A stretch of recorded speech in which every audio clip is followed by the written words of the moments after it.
ఇది ఎన్‌సీసీలో దేశం కోసం పాడిన పాట.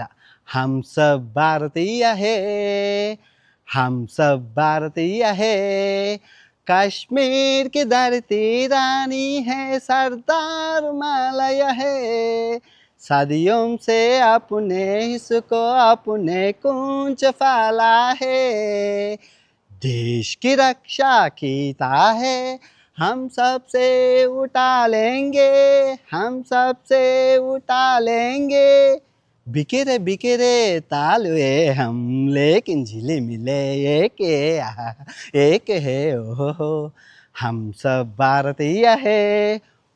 చాలా బాగుంటుందండి పూర్తిగా పాట. ఇంకా పెద్దది, మనకి హిందీ రాదు కదా. సో ఎన్సీసీ అంటే నేషనల్ క్యాడెట్ క్రబ్. ఈ ఎన్సీసీలో 3 వింగులు ఉంటాయి. ఇది ఎన్సీసీ ఫ్లాగ్ అనమాట. ఫస్ట్ వింగ్ వచ్చేసి army, navy, air force. So స్కూలింగ్లో చేసేదాన్ని ఏ సర్టిఫికెట్ అని అంటారు, కాలేజ్లో చేసేదాన్ని బి సర్టిఫికెట్ అని అంటారు, డిగ్రీ కాలేజ్ చేసేదాన్ని సి సర్టిఫికెట్ అని అంటారు.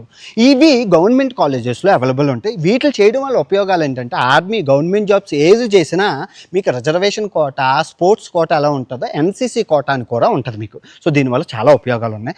మీకు ఏం నేర్పిస్తారంటే క్రమశిక్షణ, నిజాయితీ, దేశభక్తి, ఇంకా చాలా నేర్పిస్తారు. ఎగ్జామ్స్ కూడా మీకు ఎలా ఉంటాయంటే వీటి మీద మీకు క్యాంపులు ఉంటాయి. మిమ్మల్ని 15 రోజులు మీ ఇంటికి దూరంగా తీసుకెళ్ళిపోయి కొండల మీద అడవిల్లోని మీకు క్యాంపులు వేసి ఉంటుంది. నేను 3 క్యాంపులు చేశాను. నాకు ఏ సర్టిఫికెట్ ఉంటుంది, ఎగ్జామ్స్ కూడా ఉంటాయి దీని మీద. ఎగ్జామ్స్ దేని మీద ఉంటాయంటే మీకు షిప్పులు ఏంటి ఉన్నాయి, న్యూక్లియర్ షిప్పులు ఏంటి ఉన్నాయి, తర్వాత ఎయిర్ క్రాఫ్ట్స్ ఏంటి ఉన్నాయి, వాటి గురించి. ఇప్పుడు ఫర్ ఎగ్జాంపుల్ నేవీ చూసుకున్నాను అనుకోండి, కెప్టెన్, వైస్ కెప్టెన్ అని ఉంటుంది ఆఫీసర్. ఆర్మీ చూసుకున్నంటే కల్నల్, లెఫ్టినెంట్ కమాండరు, తర్వాత మేజర్స్ అని ఉంటుంది. ఎయిర్ ఫోర్స్ చూసుకుంటే marshal, chief marshal, air marshal అని ఉంటాయి. చూసారా పదాలు? సో ఇలాంటివి ఉంటాయి అనమాట. సో మీరు అందరికీ ఐఎన్ఎస్ విక్రాంత్ గురించే తెలుసు, కానీ ఐఎన్ఎస్ విక్రమాదిత్య అలాంటి పదాలు చాలా బోల్డ్, చాలా బాగుంటుంది. మీకు గన్ ఫైరింగ్ కూడా ఉంటుంది. మీకు నిజమైన గన్నలు ఇచ్చి కాల్పిస్తారనమాట. మంచి వెల్ ట్రైనర్, అంటే సెమీ ఆర్మీ లాగా మీకు వెల్ ట్రైనర్గా చేసి మంచి శరీరం. నేను ఇంత ధైర్యంగా నేను అమెరికాలో 6 సంవత్సరాల క్రూజ్ షిప్లో చేయడానికి గల కారణం అది. నేను 3 ఆంధ్ర నేవల్ బెటాలియన్ అనమాట.